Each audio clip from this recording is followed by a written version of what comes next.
राजस्थान का कोटा शहर अपने कोचिंग स्कूलों के लिए मशहूर है। यहाँ हर साल देश के विभिन्न हिस्सों से छात्र छात्राएं कोचिंग के लिए आते हैं। लेकिन क्या आप जानते हैं कि शहर के भीतर एक शानदार किला भी है जो शहर के गौरवशाली इतिहास का गवाह है। यह कोटागढ़ है, जिसे सिटी पैलेस के रूप में जाना जाता है। ये कोटा शहर के प्रमुख आकर्षणों में से एक है, जो अपने शानदार चित्रों और एक संग्रहालय में रखी गई बेशकीमती शाही चीज़ों के लिए खास तौर पर जाना जाता है। पुराने शहर के बीचों बीच 13वीं शताब्दी में बना ये किला कभी रियासत की सत्ता का केंद्र हुआ करता था। रियासत पर हाड़ा राजपूत महारावों का शासन होता था। राजस्थान की राजधानी जयपुर से करीब 250 किलोमीटर दूर चंबल नदी के तट पर हाड़ा क्षेत्र में स्थित कोटा शहर मध्यकाल में अपनी भौगोलिक स्थिति की वजह से एक प्रमुख क्षेत्र था। चंबल नदी की उपजाऊ जमीन की वजह से यह प्राकृतिक संसाधनों से समृद्ध था। यह सामरिक दृष्टि से उदयपुर, जयपुर, गुजरात और मालवा जैसे महत्वपूर्ण क्षेत्रों से घिरा हुआ है। यह गुजरात और दिल्ली के बीच व्यापारिक मार्ग पर भी था। ऐसा माना जाता है कि कोटा का नाम भील सरदार कोटिया के नाम पर रखा गया था, जिन्होंने 13वीं सदी में इस क्षेत्र पर शासन किया था।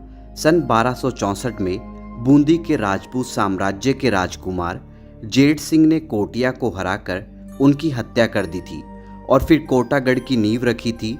चंबल नदी के पूर्वी तट पर एक ऊंचे स्थान पर होने के कारण किले से नदी के साथ साथ शहर पर भी नियंत्रण रखा जाता था।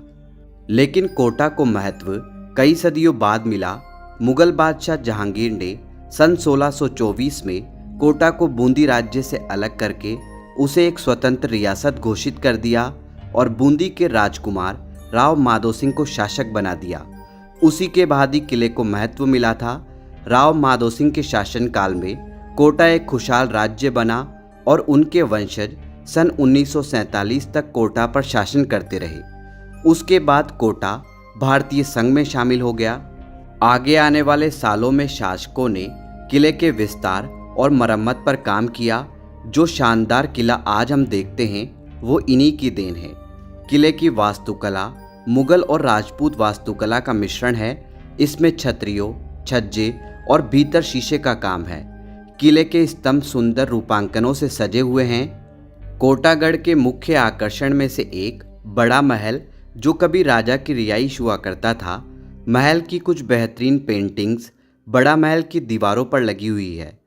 दरअसल यह महल चित्रकला के कोटा स्कूल से संबंधित अपने सुंदर चित्रों के लिए प्रसिद्ध है। ये चित्रकला 17वीं सदी में विकसित हुई थी। इन चित्रों में विभिन्न प्रकार की वनस्पतियों, जीवों, शिकार और जुलूस के दृश्य के साथ ही भगवान कृष्ण के जीवन से जुड़ी घटनाओं को दिखाया गया है, जो इस क्षेत्र के प्रमुख देवताओं में से एक है। अपनी रंग योजनाओं, विषयों और भावनाओं के चित्रण के लिए प्रसिद्ध ये पेंटिंग्स बस देखते ही बनती है। किले के भीतर कुछ शानदार महल और मंडप है।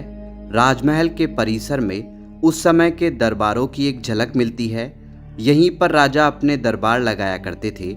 यह खूबसूरत चित्रों और शीशे के शानदार काम से सजा हुआ है। 20वीं सदी की शुरुआत में शाही परिवार ने अपने निवास के लिए कोटागढ़ के बजाय शहर के अंदर बने उमेद भवन महल को चुना। उमेद भवन महल, जिसको सन 1905 के आसपास महाराव उम्मेद सिंह द्वितीय ने बनवाया था, आज कोटागढ़ में महाराव माधो सिंह संग्रहालय है, जिसे जरूरी देखा जाना चाहिए। इसमें छोटे आकार की कई राजपूत पेंटिंग, तरह तरह के हथियार और शाही परिवार की कई अन्य चीज़ों का एक बड़ा संग्रह है। किले के भीतर महल और संग्रहालय कोटा के इतिहास के गौरवशाली और शानदार दिनों की गवाह है।